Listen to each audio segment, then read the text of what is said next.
Adoni-Bezek is the name or title of the king of the city of Bezek mentioned in the Bible. The story of Adoni-Bezek is recorded in the Old Testament, in the book of Judges. He became known for having his thumbs and big toes cut off after being defeated by the Israelites, reflecting the violent way he treated his enemies. In this video, you will learn about the story of Adoni-Bezek, this mysterious king who mutilated his foes. The name Adoni-Bezek likely means Lord of Bezek. As a result, many commentators believe that this name was, in fact, a type of royal title for the Canaanite king. The city of Bezek was located north of Canaan, approximately 12 miles from Shechem. Adoni-Bezek appears in the Bible in the context of the Israelites' conquest of the Promised Land following the death of Joshua. According to the biblical text, the tribes of Judah and Simeon attacked and subsequently conquered the city of Bezek. It is likely that the tribe of Judah was threatened in the north by Canaanite military forces led by Adoni-Bezek and, therefore, needed to confront and resolve this threat. The Canaanites were one of the groups that inhabited the territory of Canaan, and the Israelites had been ordered by the Lord to destroy them. Moreover, cleansing the land of Canaan of other peoples was part of the terms of the covenant to which the Israelites were party, as recorded in the Bible in Deuteronomy, chapters 7 and 20. The author of the book of Judges records that the Lord delivered that territory into Judah's hands, and with the help of the men of the tribe of Simeon, the tribe of Judah defeated the Canaanites and Perizzites, striking down about 10,000 men in Bezek. King Adoni-Bezek, in turn, tried to flee but was pursued and captured by the Israelites. When the city of Bezek was captured by the tribes of Judah and Simeon, the biblical text records a rather curious detail about Adoni-Bezek's life. The biblical account states that, upon falling into the hands of the Israelites of Judah, Adoni-Bezek had the thumbs of his hands and the big toes of his feet cut off. Here is what the biblical text says. It was there that they found Adoni-Bezek and fought against him, putting to rout the Canaanites and Perizzites. Adoni-Bezek fled, but they chased him and caught him, and cut off his thumbs and big toes. Subsequently, in response to this punishment, the Bible says Adoni-Bezek declared, 70 kings with their thumbs and big toes cut off have picked up scraps under my table. Now God has paid me back for what I did to them. They brought him to Jerusalem, and he died there.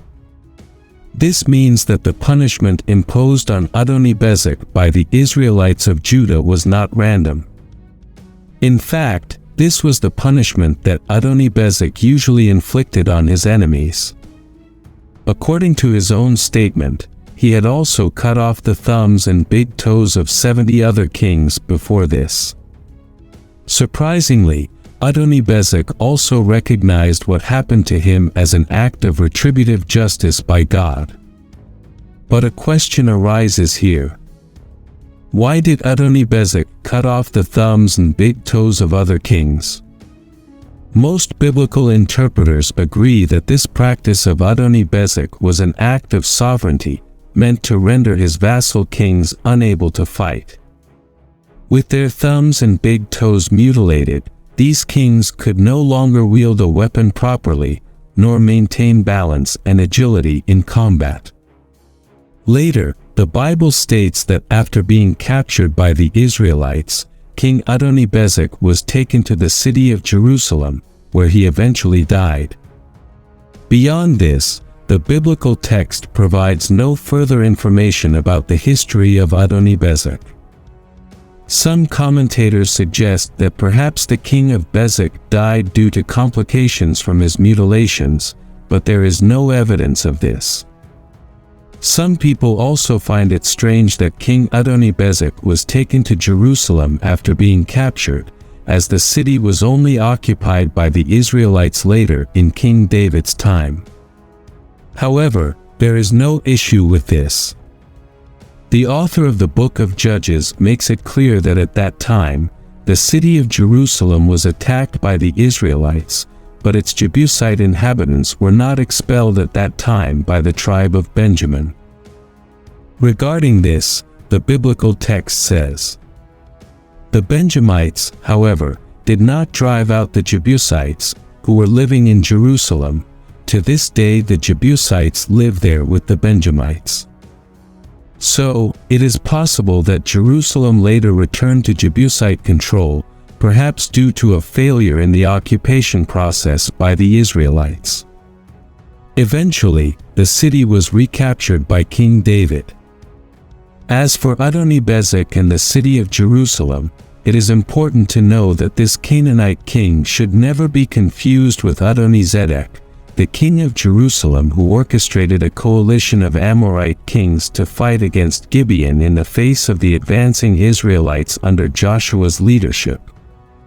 It was in the context of the battle between the Israelites and the Amorites that the well-known episode occurred in which the biblical writer used the observer's language and recorded that, when Joshua prayed, the sun and the moon stopped in the sky, as we read in the book of Joshua, chapter 10, verses 12 through 15.